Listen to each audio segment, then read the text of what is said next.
கிறிஸ்துவில் பிரியமான உடன் விசுவாசிகளே, உலகம் முழுவதிலும் இருந்து இன்றைக்கு காலையில் முகநூலில் இணைந்திருக்கிற தேவ பிள்ளைகளே, உங்கள் யாவரையும் உயிர்த்தெழுந்த இயேசு கிறிஸ்துவின் பரிசுத்த நாமத்திலே வாழ்த்தி வரவேற்கிறோம். இந்த வியாழக்கிழமை காலையில் உலகம் முழுவதிலும் இருந்து ஒரு குடும்பமாக நாம் இணைந்து கர்த்தரை மகிமைப்படுத்துவோம். இந்த காலை தொழுகையின் ஆரம்பம் பிதா, குமாரன், பரிசுத்த ஆவியின் நாமத்துள்ளது. ஆமென். ஜெபிப்போம். நல்லவரும் கிருபை நிறைந்தவரும் சகல துதிக்கும் கனத்துக்கும் பாத்திரருமா இருக்கிற எங்கள் நல்ல தகப்பனே, மீண்டும் ஒரு புதிய நாளில் அதிகாலை வேளையில் உம்மை ஆராதிப்பதற்கு கிடைத்த வாய்ப்புக்காய் ஸ்தோத்திரம்.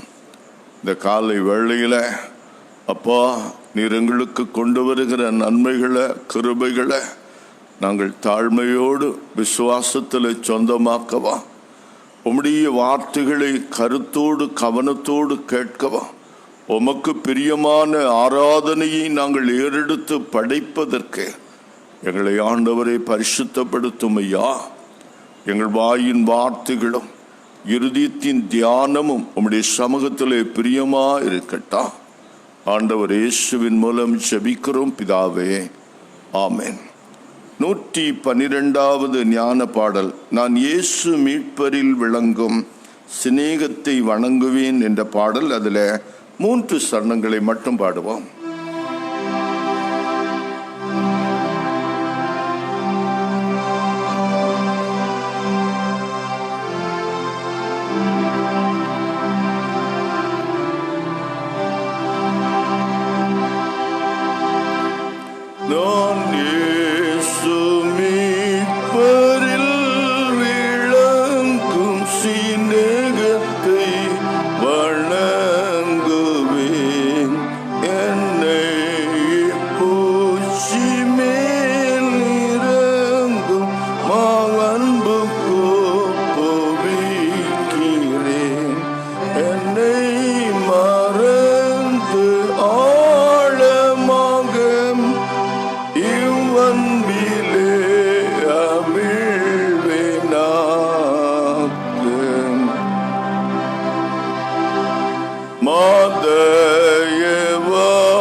வது சங்கீதத்தை நாம் சேர்ந்து வாசிக்கலாம். சங்கீதம் 43. கடவுளே, என்னை நியாயம் விசாரியும், பக்தியற்ற ஜாதியோடு எனக்காக வழக்காடும், கபடும் அநியாயமும் உள்ள மனுஷன் கையினின்று என்னை விடுவியும். நீரே என் அரணாகிய கடவுள், ஏன் என்னை தள்ளிவிட்டேன்? சத்துருவினால் ஒடுக்கப்பட்டு நான் ஏன் துக்கம் கொண்டவனாய் திரிய வேண்டும்? உமது வெளிச்சத்தையும் உமது சத்தியத்தையும் அனுப்பி அருளும். அவைகள் என்னை நடத்தி உமது பரிசுத்த பர்வதத்துக்கும் உமது வாசஸ்தலங்களுக்கும் என்னை கொண்டு போய் சேர்ப்பதாக.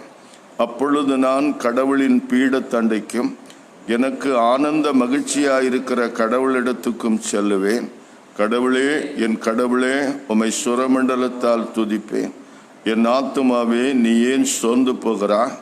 ஏன் எனக்குள் சஞ்சலப்படுகிறாய்? கடவுளுக்கு காத்திரு. என் முகத்துக்கு இரட்சிப்பும் என் கடவுளுமானவரை நான் இன்னும் துதிப்பேன். பிதாவுக்கும் குமாரனுக்கும் பரிசுத்த ஆவிக்கும் மகிமை உண்டாவதாக. ஆதியிலும் இப்போதும் எப்போதுமான சதா காலங்களாய் இருக்கிறபடியே. இன்றைக்காக கொடுக்கப்பட்ட திருமறை பகுதிகளை நாம் வாசிக்கலாம். இந்த நாளுக்காக தரப்பட்டிருக்கிற முதலாவது திருமறை பகுதி 1 பேதுரு நிருபம் 1ஆம் அதிகாரம் 3 முதல் 6 வரை உள்ள வசனங்கள். அப்போஸ்தலனாகிய பேதுருவின் நிருபம் 1ஆம் அதிகாரம் 3வது வசனத்திலிருந்து 6வது வசனம் வரை உள்ள பகுதிகள். அதை வாசிக்க கேட்போம்.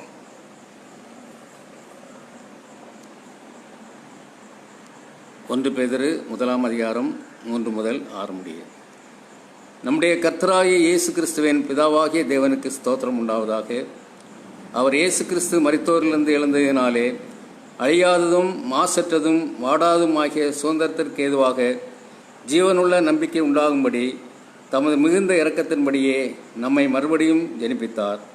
கடைசி காலத்திலே வெளிப்பட ஆயத்தமாக்கப்பட்டிருக்கிற இரட்சிப்புக்கு ஏதுவாக விசுவாசத்தை கொண்டு தேவனுடைய பலத்தினாலே காக்கப்பட்டிருக்கிற உங்களுக்கு அந்த சுதந்திரம் பரலோகத்தில் வைக்கப்பட்டிருக்கிறது. இதிலே நீங்கள் மிகவும் சந்தோஷப்படுகிறீர்கள். என்றாலும் துன்பப்பட வேண்டியது அவசியமானதால் இப்பொழுது கொஞ்ச காலம் பலவிதமான சோதனையினாலே துக்கப்படுகிறீர்கள் என்பது. இந்த நாளுக்கான முதல் திருமுறை பகுதி வாசித்து முடிந்தது. அப்படியே இந்த நாளுக்காக தரப்பட்டிருக்கிற நற்செய்தி பகுதி பரிசுத்த யோவான் எழுதிய நற்செய்தி நூல் 14ஆம் அதிகாரம் 1 முதல் 6 வரை உள்ள வசனங்கள். பரிசுத்த யோவான் எழுதிய நற்செய்தி நூல் 14ஆம் அதிகாரம் 1 முதல் 6 வரை. உங்கள் இருதயம் கலங்காதிருப்பதாக. தேவனிடத்தில் விசுவாசமாயிருங்கள், என்னிடத்திலும் விசுவாசமாயிருங்கள். என் பிதாவின் வீட்டில் அநேக வாசஸ்தலங்கள் உண்டு.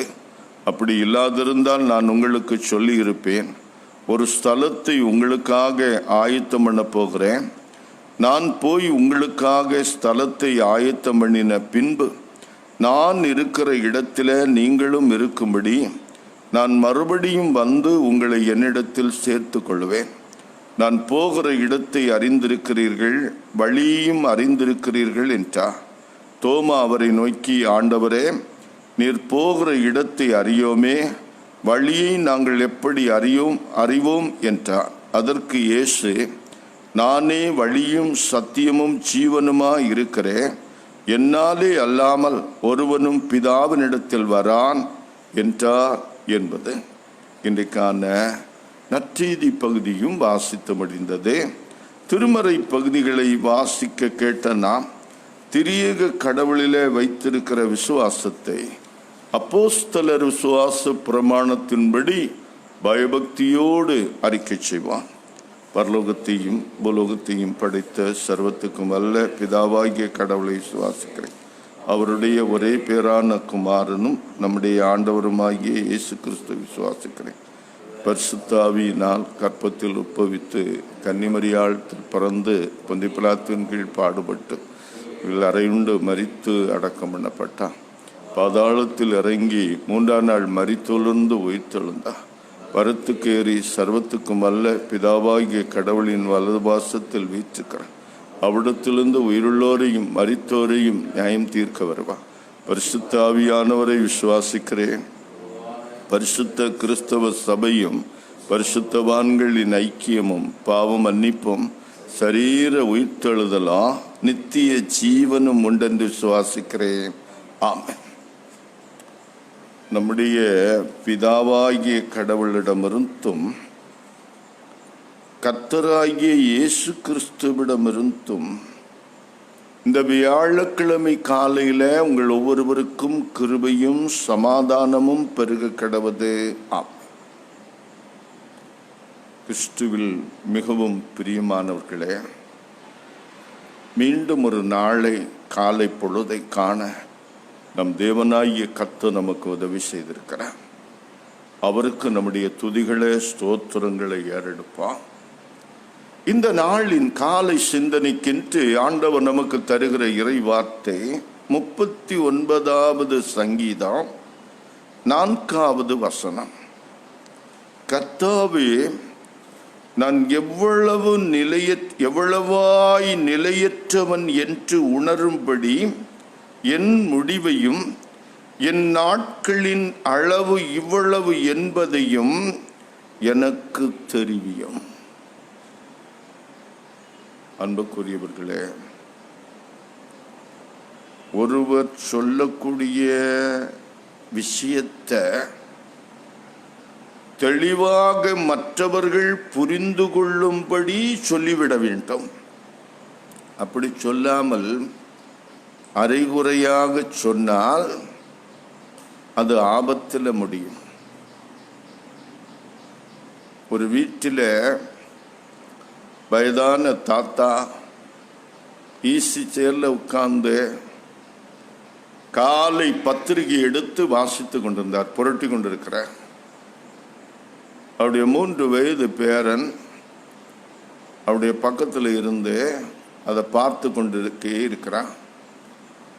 இந்த தாத்தாவுக்கு ஒரு பழக்கம், அந்த காலை பத்திரிகை எடுத்த உடனே இந்த ஓபிச்சுரி காலம் இருக்கிறது, மரண அறிவிப்பு காலம், அதைத்தான் முதல்ல பார்ப்பா. தன்னோட வேலை செய்தவர்கள், படித்தவர்கள், யாராவது ஒருவருடைய போட்டோ அதில் இருக்கிறதா என்று பார்ப்பா. அதுக்கு பிறகுதான் மற்ற பக்கங்களை புரட்டி படிப்பா. சிறுவன் பல நாட்களாக இதை கவனித்தா. அன்றைக்கு அவன் தாத்தாவிடத்தில் கேட்டு விட்டா, என்ன தாத்தா, இதெல்லாம் யாரு? அவனுக்கு நேரடியாக இதெல்லாம் இந்த உலகத்தில் வாழ்ந்தவங்க இப்போ மரித்து போனாங்க என்று சொல்வதற்கு பதிலாக சொன்னார், இவங்கெல்லாம் ஆண்டவரால் ரொம்ப ரொம்ப நேசிக்கப்பட்டவர்கள். ஆண்டவர் இவர்களை ரொம்ப நேசித்ததுனால அவரோடு இருக்கும்படியாக அவர் கூட்டி கொண்டு போனார். இவங்கெல்லாம் தேவனால நேசிக்கப்பட்ட மக்கள் என்று சொல்லி கொடுத்தான். அந்த பையன் இருக்கிறான் பாருங்க, சிறுவன். அடுத்தது கேட்டான், தாத்தா, நீதான் எப்ப பார்த்தாலும் பைபிள் வாசிக்கிறிய, ஜெபம் இல்ல, ஒன்னு ஆண்டவன் நேசிக்கலையா? நேசித்திருந்தா உன் போட்டோவும் இந்த காலத்துல வந்திருக்கணுமே என்று சொன்ன பாருங்க. தாத்தாவுக்கு என்ன சொல்லுகிறதுன்னே தெரியாம போச்சு. என் அன்புக்குரியவர்களே, தாவீது ராஜா தான் சொல்லக்கூடிய காரியத்தை, தான் பண்ணுகிற ஜெபத்தை மிக தெளிவாகவே சொல்லுகிறான். என்ன சொல்லுகிறான்? நான் எவ்வளவு நிலையற்றவன் என்பதை எனக்கு உணரும்படி என் முடிவையும் என் நாட்களின் அளவு இவ்வளவு என்பதையும் எனக்கு தெரிவியும். ஆண்டவரே, எனக்கு இந்த உலகம் நிலையற்றது என்பதும் எனக்கு ஒரு மரணம் உண்டு என்பதையும் எப்போதும் எனக்கு தெரிவித்து கொண்டுறோம், உணர்த்தி கொண்டுறோம். நான் எப்போதும் அந்த உணர்வுள்ள மனிதனாக வாழ எனக்கு கற்றுத்தார். பல வேளைகளிலும் பல மனிதர்கள் தாங்கள் நிரந்தரமானவர்கள், நித்தியமானவர்கள் என்று நினைப்பதுதான் உலகத்தின் பேரழிவுக்கும் ஆபத்துக்கும் காரணம். நாங்கள் வெல்ல கூடியவர்கள், தோற்கடிக்க முடியாதவர்கள், நாங்கள் ஜெயித்து கொண்டே இருப்பவர்கள், பலசாலிகள், எங்களை யாரும் ஒன்றும் செய்ய முடியாது, நாங்கள் நித்தியமானவர்கள் போல பலர் மாய கனவிலே மிதக்கிறார்கள். அகந்தையும் ஆணவமும் கொண்ட சர்வாதிகாரிகள் பலர் இப்படி நினைத்துதான் தோற்று போய் இருக்கிறார்கள். கர்த்தருடைய பிள்ளைகள் கர்த்தரிடத்தில் ஜெபிக்க வேண்டிய ஒரு காரியம், கர்த்தாவே, நான் எவ்வளவாய் நிலையற்றவன் என்று உணரும்படி என் முடிவையும் என் நாட்களின் அளவு இவ்வளவு என்பதையும் எனக்கு தெரியும். 5வது வசனத்தில் சொல்லாரு, இதோ என் நாட்களை 4 விரற்கடவளவாக்கினே, என் ஆயுசு உமது பார்வைக்கு இல்லாதது போல் இருக்கிறதே, எந்த மனுஷனும் மாயையே என்பது நிச்சயம். இப்ப இருந்தாரு, இப்பதானே போனாரு, இப்பதானே பார்த்தேன், சேர்ந்து தானே டீ குடிச்சோம், ஒன்னா பஸ்ல தானே வந்தோம், எங்க என்று தேட்டல் இல்லை, முடிஞ்சு போச்சு. இதான் வாழ்க்கை.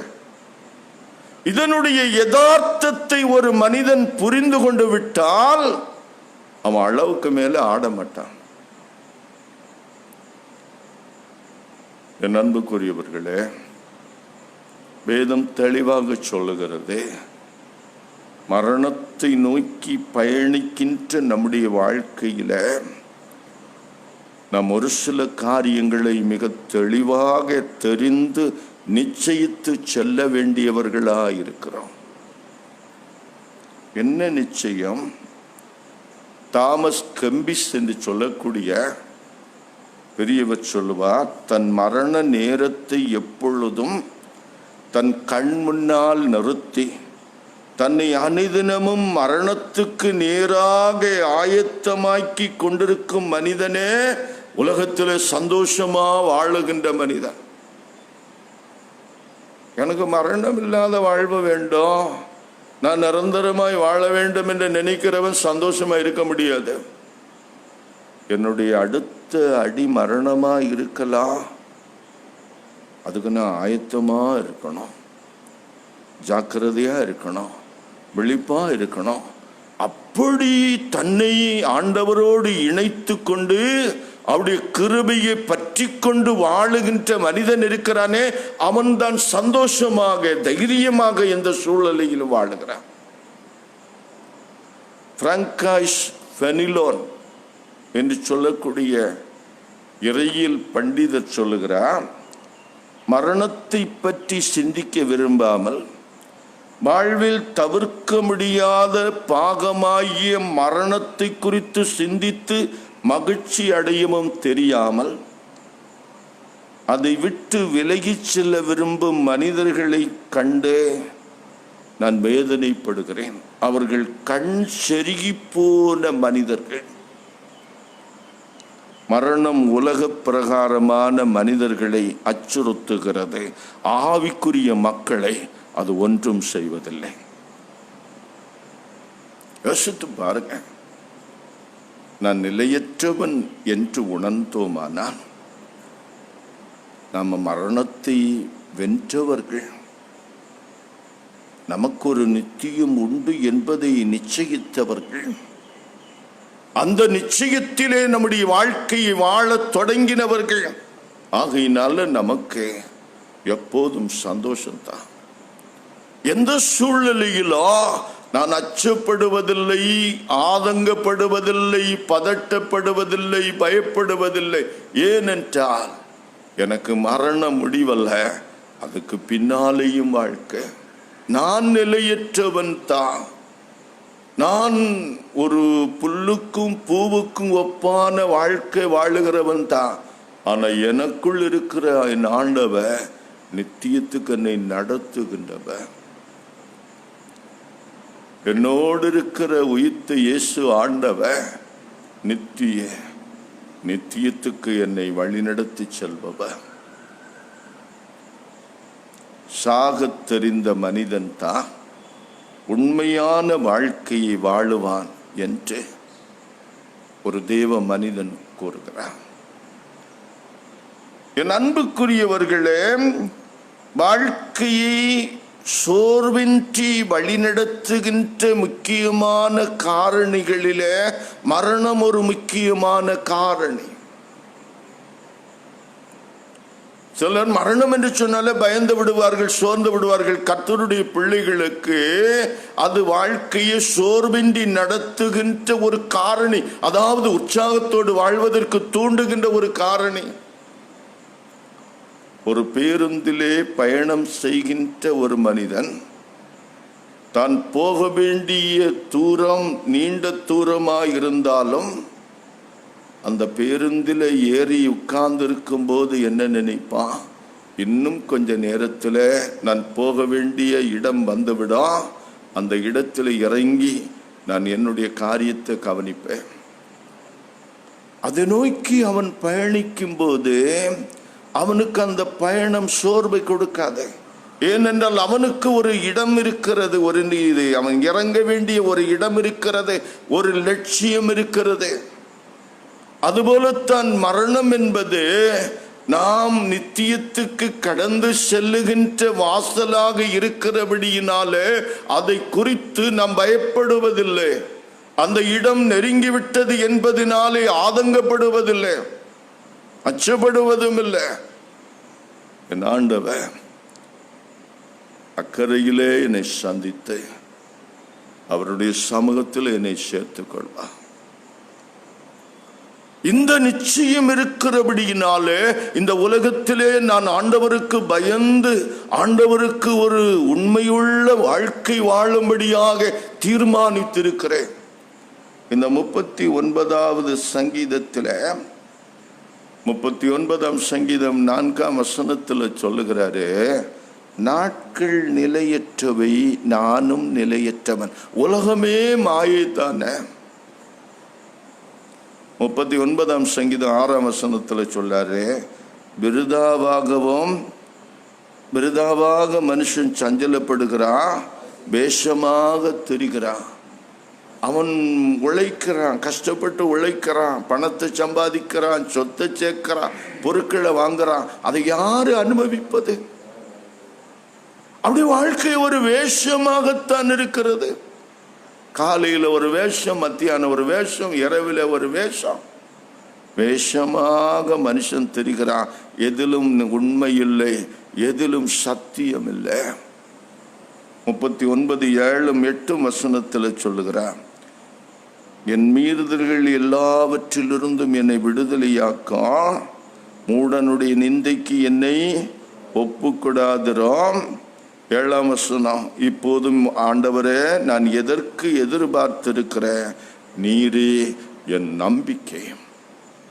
ஆம் என் அன்புக்குரியவர்களே, உலக வாழ்க்கை நிரந்தரமற்றது, அனித்தியமானது.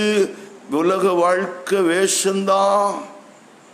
மனுஷன் விருதாத்தான் வாழ்ந்து கொண்டிருக்கிறான். ஆனால் நாம் ஆராதிக்கிற நம்முடைய தேவன் நித்தியரும் சர்வ வல்லவருமாய் இருக்கிறார். அவருடைய வார்த்தை நித்தியம், அவருடைய வார்த்தை சத்தியம், அவருடைய ஆவியானவர் சத்தியம். அதை உறுதியாக நாம் பிடித்து கொண்டால் நாம் அந்த நித்தியத்துக்கு பிரவேசிக்கலாம். 1 பேதுரு 1ஆம் அதிகாரம் 4ஆம் வசனத்தில் பேதுரு அப்போஸ்தலன் இதை பற்றி சொல்லும்போது மிக அழகாக சொல்லுகிறாரு. 1ஆம் அதிகாரம் 1 பேதுரு 1ஆம் அதிகாரத்தில் 4ஆம் வசனம், அவர் இயேசு கிறிஸ்து மரித்தோரிலிருந்து எழுந்ததினாலே அழியாததும் மாசற்றதும் வாடாததுமாகிய சுதந்திரத்துக்கு ஏதுவாக ஜீவனுள்ள நம்பிக்கை உண்டாகும்படி தமது மிகுந்த இரக்கத்தின்படியே நம்மை மறுபடியும் ஜெனிப்பித்தார்.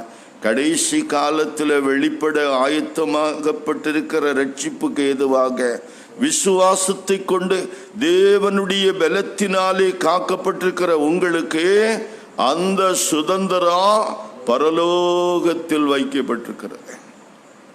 என் அன்புக்குரியவர்களே, உலகம் அழிந்து போகும், உலக மாயைகள் மறைந்து போகும். நமக்கென்று வைக்கப்பட்டிருக்கிற சுதந்திரம் இருக்கிறது, அது பரலோகத்தில் காக்கப்பட்டு வருகிறது. இந்த உலகத்தை விட்டு நம்ம போகும்போது அந்த சுதந்திரத்தை ஆண்டவன் நமக்கு தருவான்.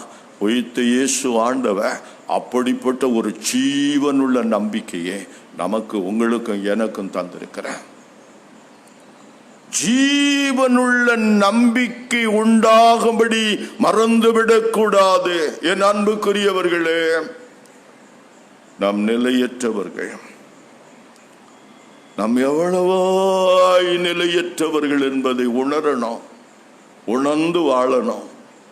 அப்படி பயந்து நாம நடுக்கத்தோடு பக்தியோடு நம்முடைய ரட்சிப்பு நிறைவேற காத்திருக்கணும். ஆனா நம்முடைய வாழ்க்கை நிலையற்றதல்ல. நாம் ஆராதிக்கிற தேவன் நிலையானவராய் இருக்கிறபடியா, நித்தியராய் இருக்கிறபடியா நமக்கு ஒரு நித்திய நம்பிக்கை இருக்கிறது. அழிவில்லாத மாசற்ற ஒரு சுதந்திரம், வாடாத ஒரு சுதந்திரம் பரலோகத்திலே நமக்காக வைக்கப்பட்டிருக்கிறது என்கிற அந்த நிச்சயம்தான் நம்முடைய வாழ்க்கையின் தூண்டுகோல். அந்த நிச்சயத்திலே வாழ பழகிக் கொள்வோம். நித்தியத்தை நமது வாழ்வின் ஒரு பாகமாக வைத்து இவ்வுலக வாழ்க்கை அதோடு ஒப்பிட்டு பார்த்து வாழ தெரிந்தவர்களுக்கு மரணம் ஒரு காலம் கசப்பான அனுபவம் அல்ல, அது நம்பிக்கை ஊட்டும் நிகழ்ச்சியாகவே இருக்கிறது, நம்பிக்கை ஊட்டும் சம்பவமாகவே இருக்கிறது. மூடி பிரசங்கியார் ஒரு முறை சொல்லும் போது இப்படித்தான் சொன்னார். என் அன்புக்குரியவர்கள், இன்றைக்கு காலையில் நம் உலகத்திலே சந்திக்கிற விஷயங்கள், பார்க்கிற காரியங்கள், நடக்கிற சம்பவங்கள் இவையெல்லாம் நமக்கு ஒரு பயமூட்டக்கூடியவைகளாக இருக்கலாம். ஆனால் நாம் நம்பிக்கை இழந்து போவதில்லை. நம்பிக்கை இழந்து போகிற உலகத்துக்கு நம்பிக்கை ஊட்டத்தான் இயேசு வந்தான். மரித்து உயிர்த்து ஜீவித்து நம்மோடு வாழ்ந்து கொண்டிருக்கிற இயேசு ஆண்டவர் இந்த நம்பிக்கையை உங்களுக்கும் எனக்கும் தந்திருக்கிறார். இந்த நம்பிக்கையிலே வாழ அழைக்கப்படுகிறோம். இன்னைக்கு காலையில் இந்த நம்பிக்கை கொண்ட மக்களாக எந்த சூழ்நிலையிலும் நம்பிக்கை இழக்காமல் வாழ்வா. அதற்குரிய ஆற்றலை தூய ஆவியானவர் திருவசனத்தை கொண்டும் அவர் திருசாக்கிரமத்தை கொண்டும் நமக்கு தந்தருள்வாராக. ஆமென். எல்லா புத்திக்கு மேலான தெய்வ சமாதானம் உங்கள் இருதயங்களையும் சிந்தனைகளையும் கிறிஸ்து இயேசுக்குள் பலப்படுத்தி காப்பதாக. ஆமென். பாடல் புத்தகத்திலே 608வது பாடலை பாடுவோம். அநாதி தேவனுன் அடைக்கலமே, அவர் நித்திய புயங்களும் ஆதாரமே என்ற பாடல்.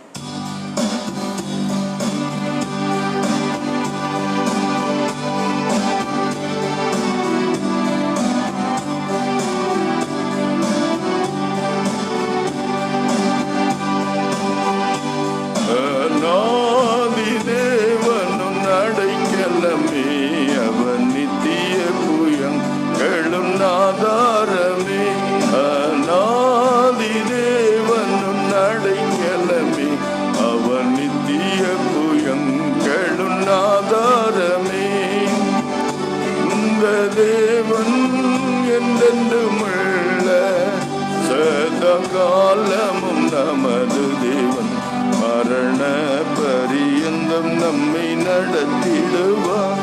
அநாதி தேவன் அடைக்கலமே, அவர் நித்திய புயங்களும் ஆதாரமே. கருண்யத்தாலே இழுத்து கொண்டார் தூய தேவ அன்பே, இவனாந்தரத்தில் வயன் காட்டி உன்னை இனிதாய் வருந்தி அழைத்தார். இந்த தேவன் என்றென்றுமுள்ள சதா காலமும் நமது தேவன் மரண பரியந்தம் நம்மை நடத்திடுவார். அநாதி தேவன் அடைக்கலமே, அவர் நித்திய புயங்களும் ஆதாரமே. அநேக பாதை காரிருளில் தூய தேவ ஒளியே, அழுகை நிறைந்த பள்ளத்தாக்குகளை அரும் நீருட்டாய் மாற்றினாரே. இந்த தேவன் என்றென்றுமுள்ள காலமும் நமது தேவன் மரண பரியந்தம் நம்மை நடத்திடுவார். அநாதி தேவனும் அடைக்கலமே, எங்களும் ஆதாரமே. ஜெபிப்போம்.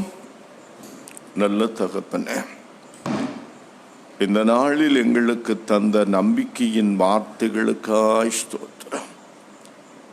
சங்கீதக்காரன் தாவீதை போல நாங்கள் எவ்வளவாய் நிலையற்றவர்கள், எங்கள் நாட்கள் 4 விரற்கடை அளவு என்பதை உணர்ந்து நடக்கவா, எங்கள் நாட்களின் முடிவை எண்ணும் அறிவை தேவன் எங்களுக்கு போதிக்கவும் வேண்டும் என்றே தாழ்மையோடு உம்முடைய சமூகத்தில் ஜெபிக்கிறோம் ஐயா. மிதமிஞ்சிய எங்களுடைய ஆணவமும் எங்களுடைய உலக பிரகாரமான நம்பிக்கைகளும் அசட்டு தைரியங்களும் வீண் ஆணவமும் உம்மை விட்டு எங்களை பிரித்து விடாதபடிக்கு காத்து கொள்ளும் ஐயா. உலகம் நிரந்தரமானது, நான் நித்தியமானவன், நான் எப்போதும் இப்படியே இருப்பேன் என்று மாயையாக எண்ணி ஏமாந்து போகாதபடிக்கு இந்த நாளில் எங்களை எச்சரித்தீரையா. எங்களுக்கு மரணம் உண்டு, மரணத்தின் வழியாக நாங்கள் நித்தியத்தில் சேர வேண்டிய மக்கள், நாங்கள் மரித்தாலும் பிழைக்க வேண்டியவர்கள் என்பதை எங்களுக்கு சொல்லித் தந்தீரையா. இயேசு கிறிஸ்து மரித்தோரிலிருந்து எழுந்ததினாலே அழியாததும் மாசற்றதும் வாடாததுமாகிய சுதந்திரம் பரலோகத்தில் எங்களுக்கு உண்டு என்கின்ற ஜீவனுள்ள நம்பிக்கையை எங்களுக்கு தந்தீரையா. கர்த்தாவே, அந்த நம்பிக்கையிலே நாங்கள் வாழ்ந்து காட்ட எங்களுக்கு உதவி செய்யும். ஆவியானவரை எங்களை பலப்படுத்தும் ஐயா. கர்த்தாவே, இந்த காலை வேளையில எங்களோடு சேர்ந்து கர்த்தரை ஆராதிக்கிற உம்முடைய பிள்ளைகள் ஒவ்வொருவருக்கும் இப்படிப்பட்ட உணர்வையும் தீர்மானத்தையும் சிந்தையும் என் தேவன் கொடுக்க வேண்டும் என்று செபிக்கிறேன். நாங்கள் வாழும் காலம் கடைசி காலங்களாய் இருக்கிறபடியா கர்த்தாவே, நாங்கள் அதிக ஜாக்கிரதையும் உணர்வும் உள்ள மக்களை வாழ எங்களுக்கு உதவி செய்வீராக. திருச்சபையின் ஒவ்வொரு குடும்பங்களை ஆசீர்வதியும். வெளியூர்களில் வெளிநாடுகளில் இருக்கிற மக்களோடு உம்முடைய கிருபை இருக்கட்டும். பரவி வருகின்ற கொரோனாவினுடைய 2வது அலை ஆண்டவரே ஒருவரையும் ஒன்றும் சேதப்படுத்தாதபடி காத்துக்கணும். இப்போதும் இதனுடைய பாதிப்பினால தாக்கப்பட்டு கஷ்டப்படுகிற மக்களுக்காக செபிக்கிற, மருத்துவமனையில் வீடுகளிலே தங்கி சிகிச்சை பெறுகிற மக்களுக்காக செபிக்கிற, அவர்களை தொட்டு சுகப்படுத்தும் ஐயா. உனக்கு விரோதமாக எழும்பும் எந்த ஆயுதமும் வாய்க்காதே போகும் என்று சொன்னபடி உம்முடைய பிள்ளைகள் இதிலிருந்து விடுதலை பெற்று ஜெயத்தோடு எழும்பி வரட்டாம். மருத்துவம் பார்க்கிற மருத்துவர்கள், தாதியர்கள், இந்த காலத்தில் அத்தியாவசிய பணிகளை செய்கிற மக்கள் ஒவ்வொருவரையும் பாதுகாத்து பலப்படுத்தும் ஆசீர்வதியும். படிக்கிற பிள்ளைகளோடு உம்முடைய கிருபை இருக்கட்டா. தேர்வுகளை எதிர்நோக்கி இருக்கிற பிள்ளைகளோடு உம்முடைய பாதுகாப்பு இருக்கட்டா. பலவிதமான தொழில்களை வேலைகளை செய்கிற மக்களோடு உம்முடைய கரம் இருக்கட்டா. வாகனங்களிலே பிரயாணப்படுகிறவர்கள், வெளியூர்களுக்கு பிரயாணமாக செல்லுகிறவர்கள் ஒவ்வொருவரையும் பாதுகாத்து கொள்ளும். இன்று பிறந்த நாளை காண்பவர்கள், இந்த நாளில் திருமண நாளை ஆசிரிக்கிற மக்கள் ஒவ்வொருவருக்கும் உம்முடைய இரக்கத்தை கிருபையை தார். நல்ல தகப்பனே, தேசத்தை கண்ணோக்கி பார். தேசத்தை ஆளும் தலைவர்களை ஞானத்தோடும் நீதியோடும் ஆண்டவரை வழிநடத்துமையா. இந்த தேசத்தினுள்ள எல்லா மக்களும் மகிழ்ச்சியோடு வாழ்வதற்கு, அமைதியோடு வாழ்வதற்கு அவர்கள் எடுக்கிற எல்லா முயற்சிகளையும் வாய்க்க பண்ணா. நல்ல கர்த்தாவே, வயது வந்த பெற்றோர்கள், சின்ன பிள்ளைகள், கர்ப்ப ஸ்திரீகள், பலவீனமாக இருக்கிற மக்கள் ஒவ்வொருவரையும் பாதுகாத்து கொள்ளும். ஆசீர்வதியும். இயேசுவின் நாமத்தில் பிதாவே, ஆமென். பரமண்டலங்களில் இருக்கிற எங்கள் பிதாவே, பரிசுத்தப்படுவதாக, இந்த ராஜ்யம் வருவதாக, பரமண்டலத்தில் செய்யப்படுவதில்லை பூமியிலும் செய்யப்படுவதாக. அன்றன்னு வேண்டி எங்கள் எங்களுக்கு தார். நாங்கள் மன்னிக்கிறது போல் எங்கள் கடன்களை எங்களுக்கு மன்னியும். எங்களை சோதனைக்கு உட்பட நாம் தீமை நடிச்சு ராட்சியமும் வல்லமையும் மைமை என்றைக்கும் இடைகளே. ஆசீர்வாதம் நம் ஆண்டவர் இயேசுவின் கிருபையும் பிதாவாகிய தேவனுடைய அன்பும் பரிசுத்தாவியின் ஐக்கியமும் திருவுறவும் உங்கள் அனைவரோடும் இன்று முழுவதும் தங்கி தரித்திருப்பதாக. ஆமென். என் ஆத்துமாவே கர்த்தரை ஸ்தோத்திரி. பரிசுத்த நாமத்தை ஸ்தோத்திரி. என் ஆத்துமாவே கர்த்தரை ஸ்தோத்திரி, சகல பாரங்களையும் மறவாதே. ஆமென். அன்புக்குரியவர்களே, இந்த காலையில் எங்களோடு இணைந்து கர்த்தரை ஆராதித்த உங்கள் அனைவருக்கும் கர்த்தருடைய பரிசுத்த நாமத்தில் வாழ்த்துதலை கூறிக்கொள்கிறோம். தினமும் காலையில் 7 மணிக்கு முகநூலில் இந்த தொழுகையில் நீங்கள் இணைந்து கொள்ளுங்கள். புதன்கிழமை மாலை 6:30 மணிக்கும், ஞாயிற்றுக்கிழமைகளில் 7 மற்றும் 9 மணிக்கும் முகநூலில் நீங்கள் எங்களோடு சேர்ந்து கர்த்தரை ஆராதிக்கலாம். எங்களோடு நீங்கள் இணைந்து கொள்ளுங்கள். நீங்கள் எங்கிருந்தாலும் தேவன் உங்களோடு கூட இருந்து உங்களை பாதுகாத்து நடத்துவாராக. இறை பிரசன்னம் உங்களை ஆண்டு கொள்வதாக. ஆமென். தேங்க்யூ.